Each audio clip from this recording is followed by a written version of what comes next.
Good morning. Today we are visited by Pineapple. How are you this morning, Pineapple? Good, how are you? Doing so good. Now, I'm wondering, do you feel like you're in the know with how the kids are tattooing these days? Probably not. Probably not. Well, you are in luck because I have some tattoo trends that I would like your input, your reaction, or either one of the two, or combination of the two. So we'll start with one that you've probably heard about. How do you feel about burning or boiling your needles? Yeah, that's completely wrong. Shouldn't do that at all. It's dangerous, yeah? Oh yeah, it's not even sterilized. That's true, that's true. Some people also have been using the same two needles, one liner, one shader, and they've used the same one for over a year. Isn't that so thrifty? No. That's Saving so them a lot of bad. they're saving money on getting tattoos. They're saving money on their really bad tattoo supplies. It makes sense. No, that's horrible. So are you more for like a single use needle? Yes, definitely. Okay, I have one for you. This is one that you can only use once. You might need to use multiple during your stick and poke tattoo. Some people are using spaghetti noodles to land ink and use that as the poking device, if you will, which I think is probably pretty dangerous because, like, some people are gluten intolerant, right? Are they having dinner after they get done with their tattoo? I think it's just a one-time use. So if they were to cook it, that would be the second use. So I don't think that that's what they're doing. Okay, well, let's go on to maybe aftercare. So we know aftercare is so important. We cover your tattoo just to make sure it heals. We use the recovery transparent film bandage. There's a few options out there, but recovery is what we use. So what some people are doing is they're covering their tattoo in Scotch tape and then wrapping that in saran wrap and leaving it on for 5 days. Wow, yeah. I mean, talk about having a horrible tattoo once you take that off after 5 days. Oh, it's going to pull scabs Everything. and ink and skin. Everything. Not to mention that it's not very sticky, so you're going to I get mean, moisture. you can fester and have an irritation and infection. I mean, what if somebody's allergic to adhesive? Having that tape on there, Yeah, that would be that would be awful. pretty bad. So you would say no on the trend with the Scotch tape. No, Okay. and with the saran wrap, that is a no too. Well, there are a lot of people that do take their aftercare seriously and they are using the proper bandage, but may have misunderstood some of the instructions. So some people, and these are all stories that I've seen or heard online. So these are all things people are doing.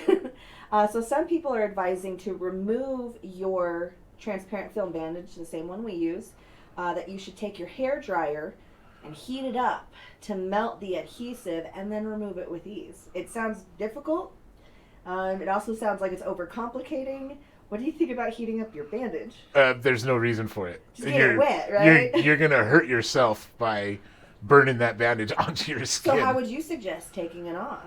Some warm water, jump in the shower, Okay. peel up the edges, let some moisture, some soap get behind the adhesive and loosen it up that way, Yeah. and then peel it off. It's not that I bad. thought it was that simple, but I thought it asked That's kind of extreme using a hair dryer. The hair dryer, just melt it, burn it off of you. Let me just right? melt it onto my skin for a second. So there are a lot of people that are partaking in semi-permanent tattoos too. So let me tell you about one that'll last up to 4 weeks, apparently. So you draw your image on a piece of paper with Sharpie. You soak that in perfume, slap it on your skin, and when you peel it off, it transferred. You get a tattoo for 4 weeks. People are really doing this. Wow. Might as well go get a henna tattoo. That'll probably be That'll better. probably last better. You're And still it'll- getting it by a professional. It'll be a lot cleaner. Yeah. Now this one I think might have just been for views online, but licking your ink bottle and your needles for good luck. So they're taking something that hopefully was in the sterile packaging And cross-contaminating it. with all the different, and then just in case that wasn't bad enough, you also have to get your germs and saliva in your ink as well, so that your whole bottle Is now contaminated. is now contaminated. And like I said, that one might just be for views. So on another topic is, this is kind of a combo with a product as well as numbing cream. So we know that in order to transfer the stencil, The skin has to be nice and shaven, and typically you guys shave it, right? Right. Yeah. Now, what people are doing, getting so creative, two birds, one stone. They're mixing Nair. Are you familiar with what Nair is? Yeah. So they're mixing Nair and numbing creams, letting that sit, and then you just wipe it off, and it's so smooth and it's numb. To me, that seems like a lot of chemicals that you're just having sit and burn into your skin. So I could not imagine that would turn out good at all. The skin's going to be irritated before a needle ever touches it. Exactly. You're defeating the purpose of getting a good, smooth tattoo. Yeah, and think about like keeping that Nair on there. I'm concerned that when you wipe, it's going to wipe skin with it too.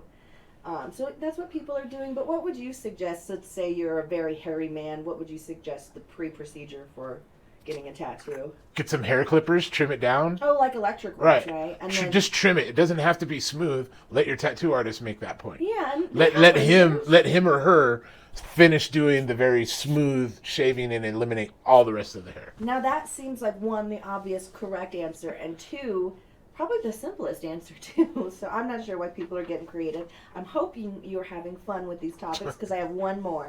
Okay. And finally, for those who have learned from their mistakes, they have tattooed themselves at home and are ready to redeem themselves for that, DIY tattoo removal. Are you interested to know what this process is all about? I'm interested, but I think it's going to be horrible. I think it might be horrible. I'm excited.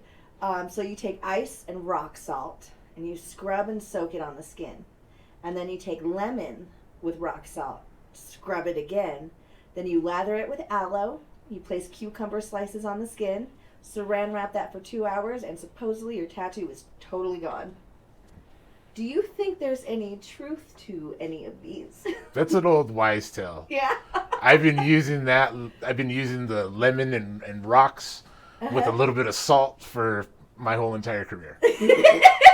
Once people, joking with them, once their tattoo is done and they're looking at it in the mirror, if they ever, if they're taking a little long to say, yeah, I like it, we could start all over again. I got some rocks outside, I grab a lemon, a little bit of salt, it'll remove it, no problem. And then you could do it with a cheese grater as well, right? Right. Or a combination of the two. Right. Yeah. Let's just figure this all out by doing this DIY stuff at home, and we're gonna get tattoos. Professional tattoos will be eliminated. We'll be able to do tattoos at home. No you're problem. ahead of the game.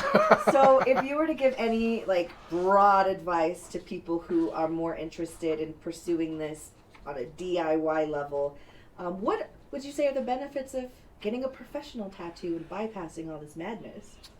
For one, it's not gonna get infected. You're gonna get a good quality tattoo. Oh yeah. A tattoo that's gonna last your whole entire life. You won't have any problems with it when you come to a professional tattoo artist. That's true. There's a lot of things. Everything DIY for tattooing, stop. Cut it Do out. not do.